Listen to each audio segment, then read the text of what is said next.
Hey guys, welcome back to my channel. Thank you so much for tuning in on today. We got some good stuff to talk about. I know you already read that title and you say we got some savings challenges, okay? Let's discuss those because it's almost the new year, and if you're watching this, it probably is the new year. Happy 2025. Number one, the $1 savings challenge. Now that is where every Monday you save $1, okay? And then on the second Monday, so the first Monday is $1. The second Monday is $2. The third Monday is $3. The fourth Monday is $4, and so on. Now you can put it in, I guess I should have had this ready, one of those. Or, if you don't want to do any of that, you can just put it in a jar.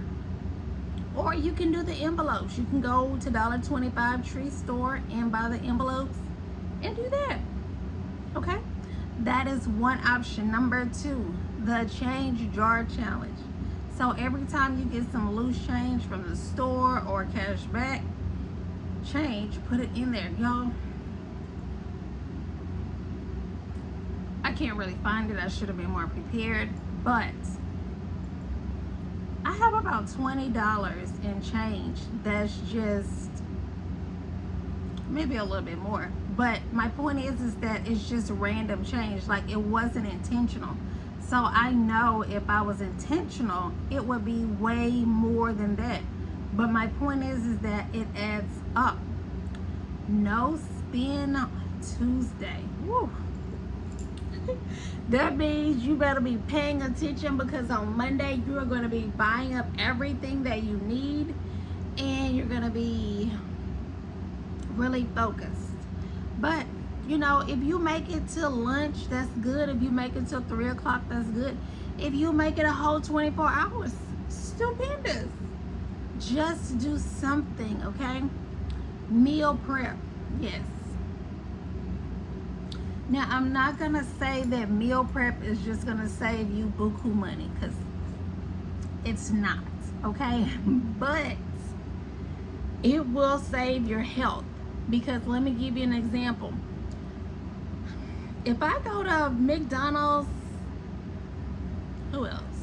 I don't even know, or any fast food place at least 2 days, my feet are gonna swell because they have high blood pressure. So my point is that when I cook here at home, so my point is that it saves your health, and you don't want high blood pressure, okay? But I am managing it. It has been under control for the last couple years, okay? Takeout savings challenge. Let's see. So the money that you would normally spend on takeout, you are going to put that money in a separate savings account or a jar. I like that one. You like that one? Let me know in the comments. I like that one because if you normally go to Starbucks in the morning, or if you grab Chick-fil-A for lunch and you're spending an average $10, just take that $10 and put it somewhere else, and it'll help you save money. I like these. Weekly savings goals. So if you say, okay, hey, I want to save about 20 bucks for the week. So you're going to take that 20 bucks out of your primary checking account, put it in a savings, or put it in a jar. I recommend putting it in like a savings challenge booklet or a separate envelope, because not if, but when life starts to life, you don't want it to be so accessible and insignificant that you're like, I'll put it back, and you're lying. You're lying, okay? You're lying. I know it, because I lied myself. So definitely put it somewhere else. The $5 bill challenge. Have y'all seen that one on TikTok? I saw it a lot. Definitely, like, let's say you get some change from the grocery store, fast food, wherever. You take all your $5 bills and put them in a jar or somewhere else for the whole year, and you save it. Now, don't quote me, but I saw this earlier. Today is Saturday. This lady husband, I think, did $20 bills for a whole year. That joker saved $9,120.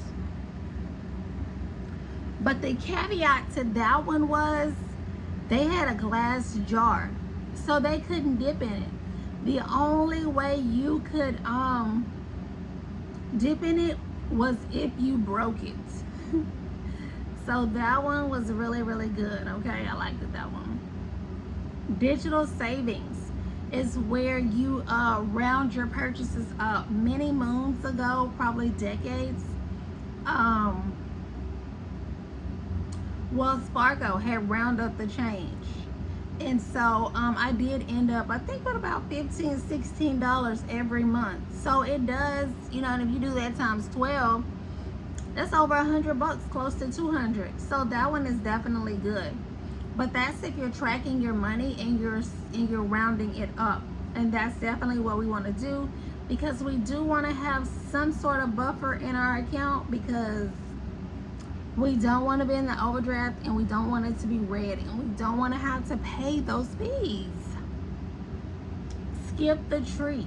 So like if you normally get that Starbucks coffee, you're going to skip it, but whatever you normally spend, you're going to put it in an envelope or a savings jar.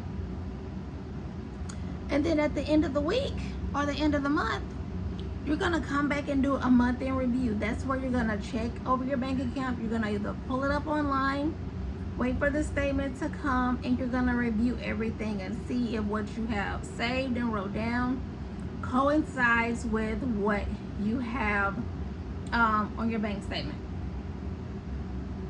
This is a part of self-care. This is a part of maintaining yourself and your current self and your future self. So this is definitely something that you want to do. It does take time. It does take time to master and manage your money. It's something you have to do a little bit, I say every day, but I mean every other day, every couple days, but no more than every couple, because I'm telling you, your money can get away from you. That's all I got for you. I want you to make sure that you are subscribed, turn your post notifications on, and leave me some comments down below. My analytics says about 90% of y'all not subscribed. Girl, what are you waiting on?